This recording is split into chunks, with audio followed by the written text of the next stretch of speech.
Barleycorns tonight for the season in review. It's the Cooper Football Show with Jaguars coach Randy Borchers and a couple others, namely junior quarterback Cam O'Hara. I'm Tom Gamble, your host, and normally we're on Monday nights, had a couple extra nights to get ready for tonight. Kind of a season in review, and why not? The best season in Cooper high school football history. Made it to the 5A state final, ran into, surprise, another very good Bowling Green team last Saturday night down in Lexington. But and Randy, I know we're just a few days still removed from that. You haven't had a chance to reflect, but I mean, there was so much good in this season.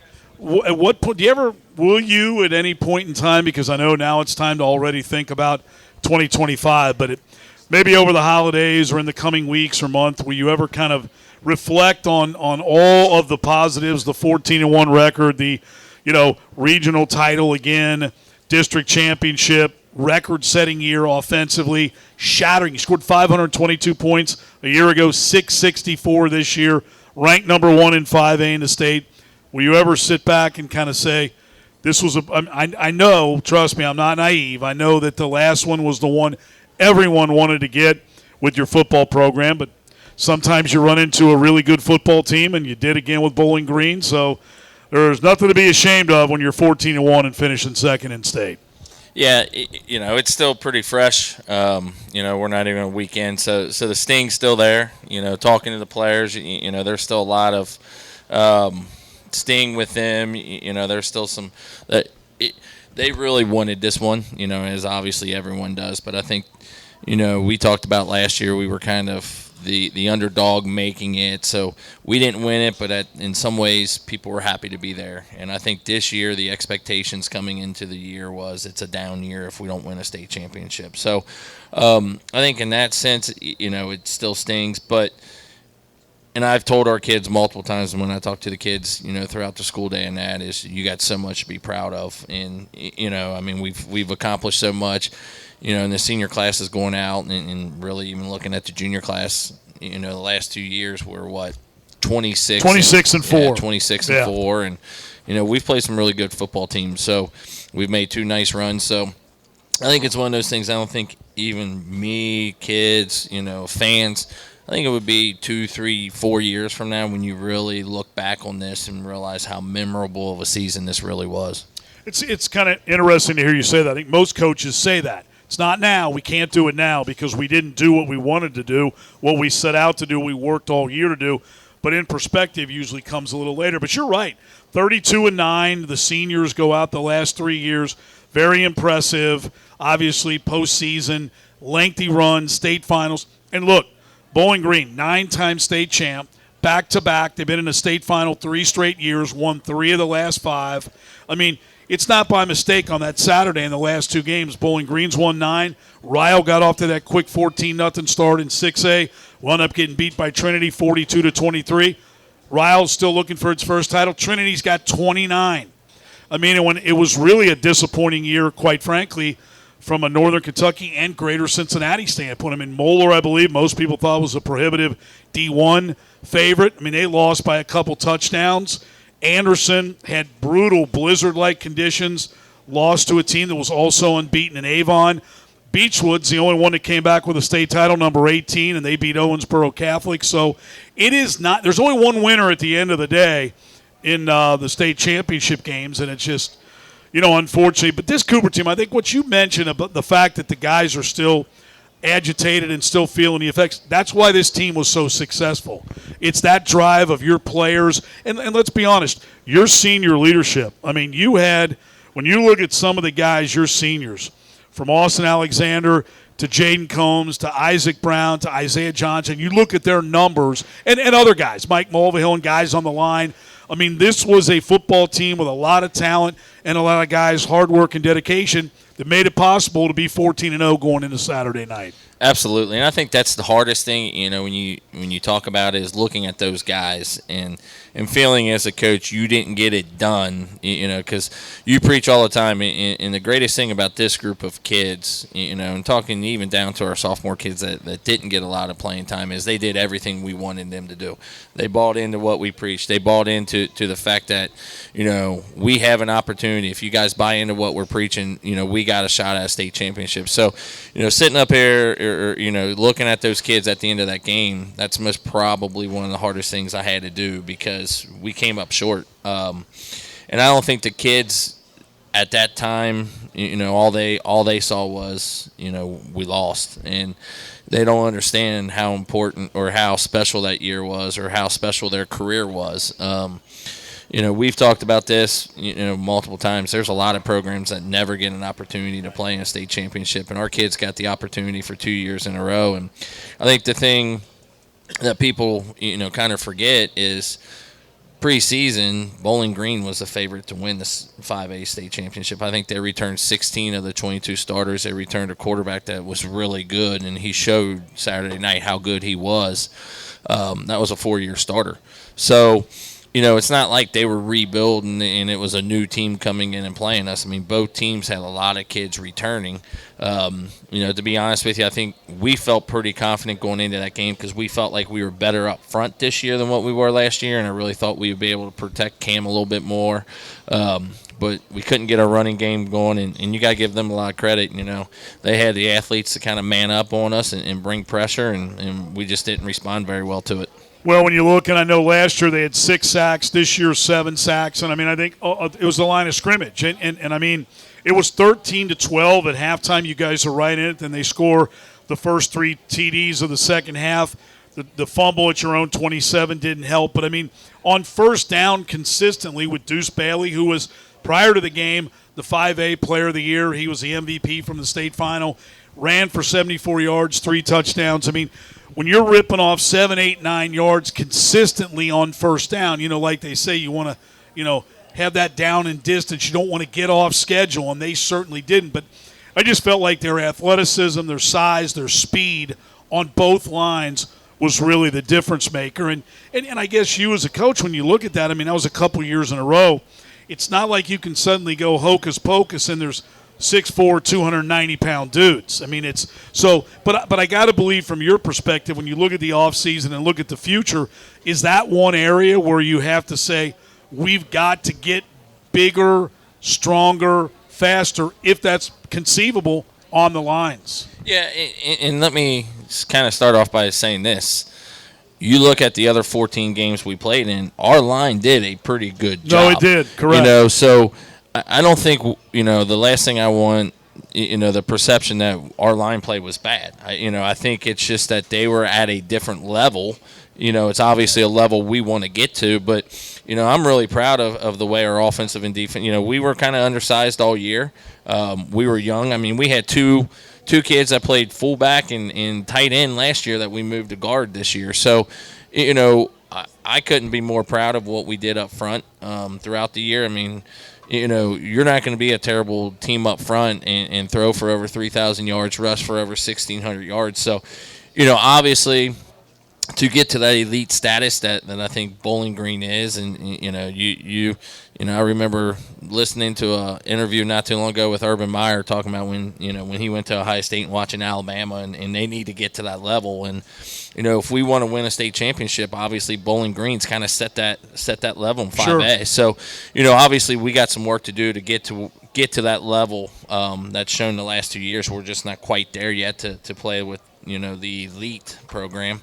But we're working there. We're working to get there. And, when you're dealing with independent schools, and this isn't a knock towards our district or anything, but you look at the money that they put into their facilities, the money they put into their weight room, they got. Well, it's not by accident that you continue to stay at that level and get bigger and stronger and faster. But you mentioned your senior class and the names. And some of the numbers, you guys averaged over 44 points a game, which is incredible for 15 games.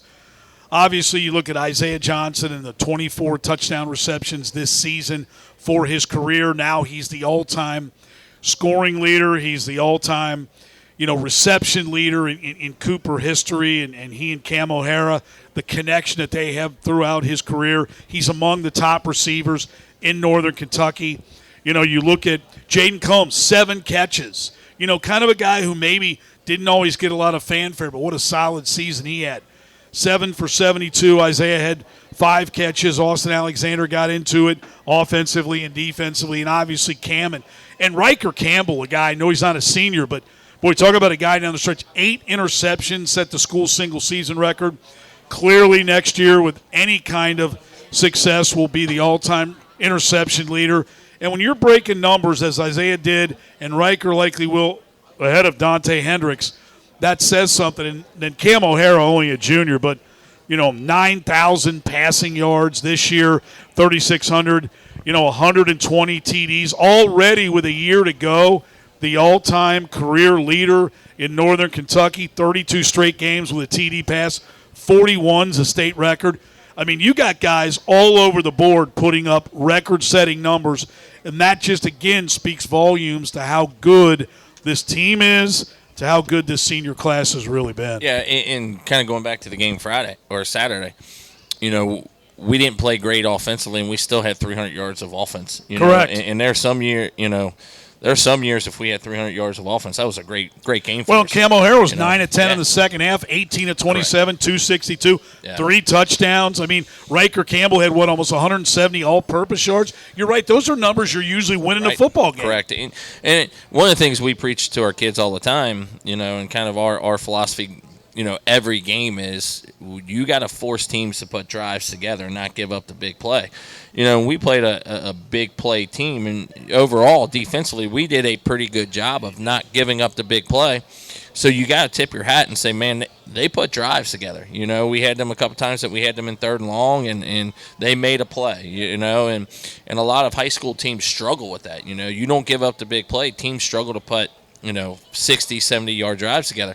They didn't struggle. They were kind of a juggernaut that night, and but overall, going kind of to our players, man, you look at that senior class. It's a very special class, and the thing I will go to my grave saying is not only athletically, it's one of the best classes that's came through here, but just the type of kids they were, the work ethic that they had, that's the thing that makes this year so fun, and that's the thing that makes things so hard right now, because those kids were such good kids, and as a coach, you want them to go out on the high note. And, we came up short, but like I said, I hope those kids can look back in 2-3 years and say, man, that was a special year. We did something really cool. Final question, this segment, here's the deal. I mean, the big football news of the day, not high school, but college football news, Bill Belichick taking over at North Carolina with almost like a semi-pro, right? And you got a guy who's going to go in Austin Alexander and play for Bill Belichick. I mean, so can you get us down there? I mean, I'm sure Bill's would be real happy I'm sure he'll take a phone call from you and I and say, come on down. Yeah, I'm sure it'll be very opening. But, that's very interesting. Yeah, that's going to be interesting, because when you look at a guy like a Bill Belichick, I feel like I'm old school because the things have changed so much, and I'm not the real rah-rah type and dancing type in the locker room and that. And I mean, I look like I'm, very loose next to a guy like Bill Belichick. But if you're a high school kid going, looking to go there, you got to weigh the options. Do you want to play for a guy that maybe not have a great personality or a rah-rah type of guy that a lot of these kids kind of look up to, that young type of coach now? Or do you want to play for a guy that's a proven winner that can get you in the NFL? And well, somebody made the point today, I think it was on one of the talk shows, and there were too many of those, but it was about how, if you're at IMG Sports Academy or Bishop Gorman, you already are targeting playing professionally. I heard somebody say, can you imagine when he meets Dabo Sweeney and watches Dabo Sweeney run down the hill? I mean, can you see that? I don't see Bill Belichick doing that, 72, right? He's 72 years old. Crazy. Anyway. You and I won't be alive at 72. Will you be coaching when you're 72? I'm just hoping I'm coaching next year. I mean, I'm day to day right now, man. It's a long year. On the list, day to day. No, it's fun, and if you're someone like a Bill Belichick that just loves the game, or well, that's what why he said. not do it? Somebody asked him. A 72-year-old reporter said, "I feel like I can ask you this. I'm your age. Why? You've won 6 Super Bowls. You've had all this success." And he just said, "I love football. I love helping people get better." And, I get it. I mean, you just can't get it out of you. The interesting thing is going to be, I think, especially at the college ranks right now, being a head coach isn't really coaching as much as it is kind of overseeing stuff, the NIL stuff, the recruiting they'll stuff. have people do that. Yeah, well, he's already got Ernie Lombardi. Yeah, they'll have people he ain't got to do that. I think they got to do a little bit more than you and I realize, too. Correct. All right, so I'm going to welcome you back one final time. We'll talk about, here we are in the off season. It's December 12th, and I know the banquet's coming up the latter part of January, but I want to find out what some of the next steps are. But I'm going to welcome your junior quarterback. We'll talk a little bit about, find out how he's doing first and foremost. I think there are more good news along those lines, but we'll find out from Cam O'Hara the offseason and what his aspirations are heading into his senior year. We'll do that when we continue. And want to thank everybody who's come out tonight, a different night on Thursday, but especially those who have been here all year long and supporting the show, and Joey Heil and Amy from the Florence Barleycorns and everybody at One Holland. It's been a great place. We've been doing this since August, and we've had a lot of great guests. I'll thank those. But next I'll welcome up Cam O'Hara, talk a little bit about his season and his off season and next year. When we continue, it's the Cooper Football Show with Jaguars coach Randy Borchers right here live from the Florence Barleycorns.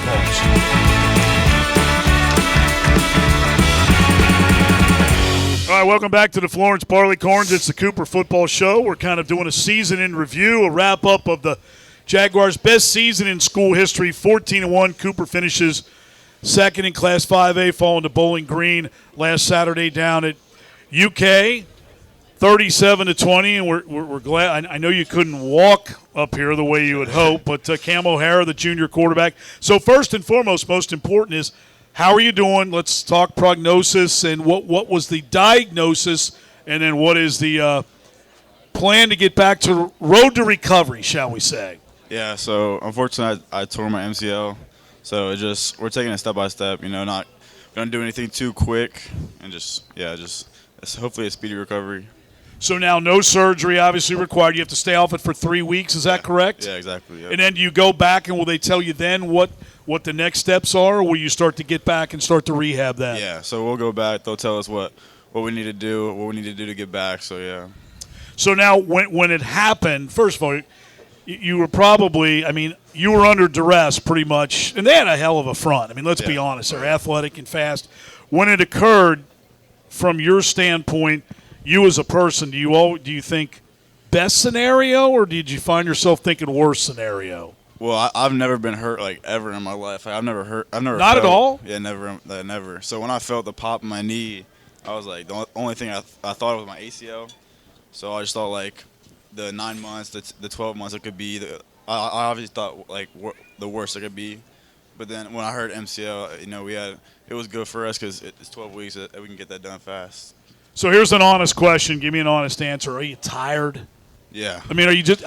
That's a long season. Yeah. That's when you go. There is really no off season anymore. Then you start with preseason practice. You get to 2 scrimmages, and then you play 15 games. You got to be worn out. Yeah, I was definitely tired, but it was definitely worth it. I'm never gonna be able to play with my seniors again. You know what I mean? So it was definitely worth it. I know right now you still think back to Saturday, and we could have done this, we could have done that. That's natural for a guy like yourself and kids who want to win and who have won. But when you look back on this season, it's too early, I get that, but you got to think that someday you're going to look back and think of how amazing this really was, especially with Isaiah Johnson and the connection you had with the touchdown numbers this year throughout the career. How memorable will these guys be? And I got to believe you don't realize this now, but 20, 25 years from now, you're going to get together with these guys and you're going to laugh and talk about stuff.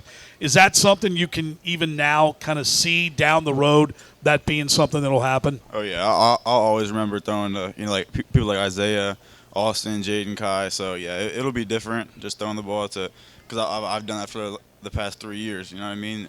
And throwing to Isaiah every day, it's going to be different. Is there one – was it the one before half of the great – if there's one from the year – is the one right before half, the last play of the half, a great crossing, or is there another one that's most in your mind? Or give me 2 or 3 that come to mind when I say best pass to catch receptions this year. What are they? Man, probably the great crossing one, or even the Campbell County one when it was on the sideline. He went the one hand catch to Isaiah. That was crazy. Or even last year when we played Dixie, like a little jump ball to Isaiah on Benny. So yeah, it was just those three stick to my mind. So obviously you're 26-4 the last 2 years, 32-9. You've been starting the last 3 years. What now? You know you're losing a lot of those skill guys, but you got plenty of guys coming back. You have, Keegan Mayer, and you've got other guys, Riker Campbell and Corey Freihofer, presumably, and some other guys. What are your aspirations, and realistically, when you know what you're losing, how do you approach the off season, and do you work with some guys and try to start to build that rapport in the off season? Oh yeah, I think we're all gonna have the same goal. That's to be back at the state championship. We're gonna do whatever we can to make sure we win this time. We have our whole entire O-line is returning, so that's we don't got nothing to worry about. So as long as I recover, do what I need to do, we'll be back. So it's kind of funny. Last year you were kind of the surprise. This year you were kind of the hunted. How do you think people will look at Cooper going into next year? I mean, because you know how it is. Oh, man, they lost all those dudes. They won't be the same. Will that give you, the returnees, extra motivation? Oh, yeah, definitely. I think we're going to have a little chip on our shoulder, I think, just because of the loss, and we just got to play, every game like it's our last, because it really is, and being a senior, all I want to do is win a state championship. So a final question for you. What about college? I know that's something you want to play football in college. Talk about that process, and it's a lot different today because with the transfer portal, and it's harder to get recruited today.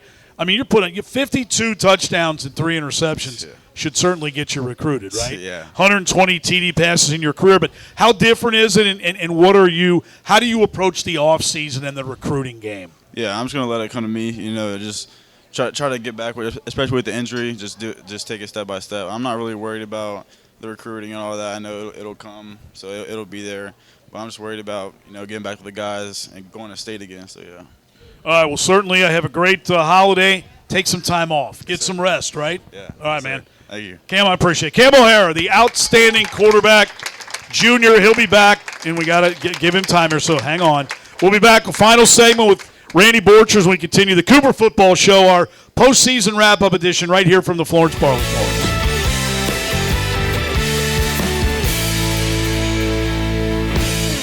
All right, welcome back to the Florence Barleycorns for our final segment of tonight's season in review, wrap-up show, the Cooper Football Show. The Jaguars 14-1 and best season in school history, 14-0 going into the state final, and falling on Saturday night to 9-time state champion Bowling Green.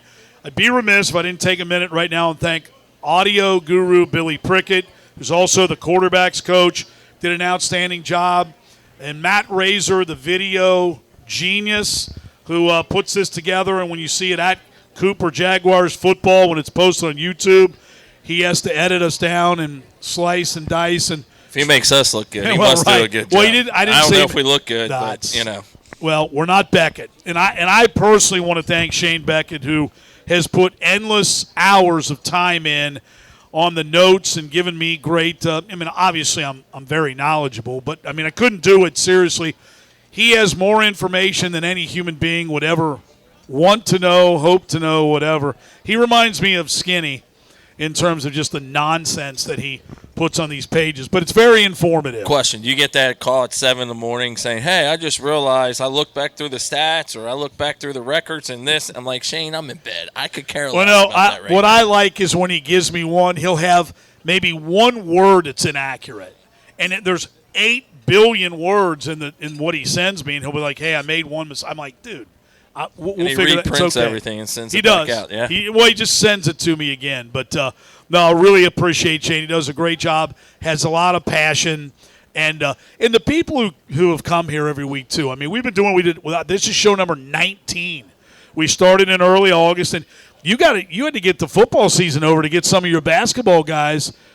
You got 4 to 7 guys who will be integral parts of the Jaguars basketball team. Yeah, I think we got 7 guys playing basketball. I think 3 or 4 would be, within the 6-7 man rotation. So it should be another good season with their basketball team too. So absolutely, girls team should be good. So yeah, they're off to a good start. Yeah, they play with Holy Cross tonight. Mm-hmm. And we got. So I asked this of Cam O'Hara. I'll ask you, and you're old and maybe not in the best of shape. How tired are you? So Yeah, it's a grind. And I'll be honest with you, like through the season, you really don't feel tired. But Right. man, coming, part of it was depression because you lose. But you kind of get that adrenaline stop going, and Sure. you kind of hit a brick wall. And that the good thing is we got 2 weeks of school, then we get 2 weeks off with Christmas break. So it's just getting through it and kind of get rejuvenated a little bit over the Christmas break and come in hitting the ground running come January. So you got almost 6 weeks until you have your football banquet. But what a long season like this, that's the good news. I mean, you obviously want to be playing in December. You were. So now you head to the off season, and we know that football at any level now is 12 months a year. I mean, it's year round. Talk a little bit about the next steps for your returnees and for this program and what your off season looks like heading into 2025. Yeah, I think the biggest thing is giving these kids a little time off. You said it's a long year. These kids have been going at it since, June. They got a few weeks off, but since July 10th, I mean, it's been 5-6 days a week. So it's a lot on anybody.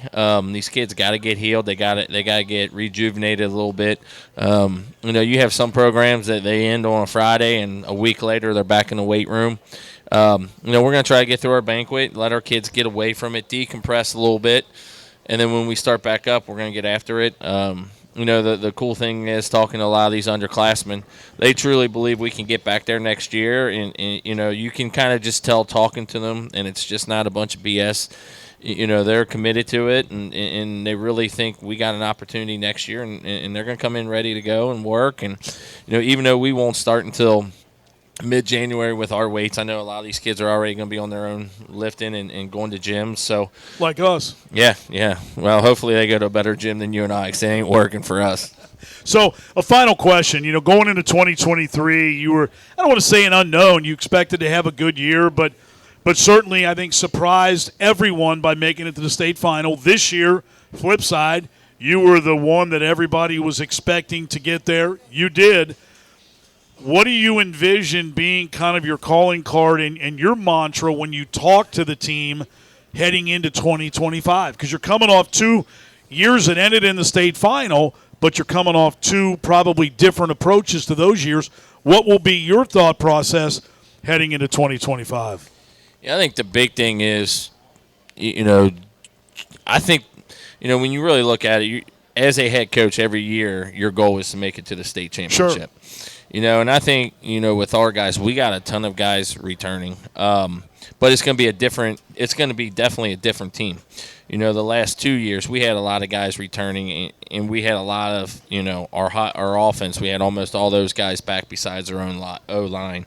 Next year is going to be a little different. We're going to have our own line back, but we lose our top 4 receivers. So, next year we may be a little bit more run heavy early. We're just going to have to figure it out. We're going to have a lot of questions coming in, and, we're just going to have to be patient and get through it and work some things out, work some kinks out. And, our goal is going to be the same thing next year as it always is. Get better every week, and come playoff time, we want to be playing our best football, and that's going to kind of be how we go about it. We lost some coaches that have been integral parts of our program. A couple guys are retiring, so we're going to have to replace that and make sure we get the right fit with coaches and that, and guys that are going to kind of buy into our system, our process, and guys that are going to be a good fit with our kids. So that's going to be the kind of the mindset for the next, I guess, month or 3 weeks, is getting that set up. So when we do start weights, we got everybody in, and we're hitting the ground running. One guy, too, you'll have back, and I'd be remiss, Keegan Mayer, who had an outstanding year, was obviously injured, only carried the ball once on Saturday night, didn't play the week before. But, when you look at 1,600-plus yards and the numbers that he put up, you do have a lot of really talented players back. So, quick thanks. I want to thank all the guests who have joined us, from Jeff Marksberry, who we saw down there, and on Saturday night, to George Vogel, to Richard Skinner, to Joe Daneman, to Mike Dyer, to Evan Dennison, to Terry Bempker. Make sure I don't forget any of the media folks. Lance McAllister. I mean, we had a lot of really special guests come out and have a lot of fun and enjoy themselves. And I enjoyed this every week. And again, thanks to Billy and Matt and Shane and the folks from Barleycorns, Joey Heil and Amy and you for coming out every week. And I think, we kicked this around and didn't know how it would go, and I think it's been a real success. We've had a lot of fun doing it, and again, the people make it. I mean, if you don't have people here and you don't have people watching, I mean, we could sit at home and talk to ourselves, which we do anyway. Yeah, and you know, you had kind of mentioned we didn't really know what this was going to turn out to be. We were kind of taking a jab in the dark, but you know, and I said this last week, I'm going to say it again, Tom, you did an awesome job. It was so professional with everything. You know, I'm not one of these, you know, I'm really not a guy that likes to be up in front and talk a whole lot, but you make it so easy to do this. It's kind of just going like clockwork. Beckett does a tremendous job with everything. Job. Yeah, well, thanks. You know, and we got the best people, and I'll tell you, it's a great group of people. Yep. It's a great school. And I think one of the things we strive for all the time is to do things first class, have a first class program, and I think, you know, with you in it, with Shane in it, with Matt in it, with Billy in it, I mean, I don't think anyone that's watched this show can't say this wasn't a first-class show. So, you know, a lot of that goes to you guys, and I really appreciate it. All I had to do was show up and say a few things. So, you know, I really do appreciate everything you've done. You know, not only did you do great here, but you're a great friend and a great supporter. So I appreciate everything, Tom. Thanks, Randy. And everybody have a Merry Christmas, Happy New Year. And, hey, there's no reason to hang your head about being a state runner-up. Great football season, and get back there next year and see what happens. So everybody have yourself a great holiday. This has been the Cooper Football Show, and we thank everybody right here at the Florence Barleycorns.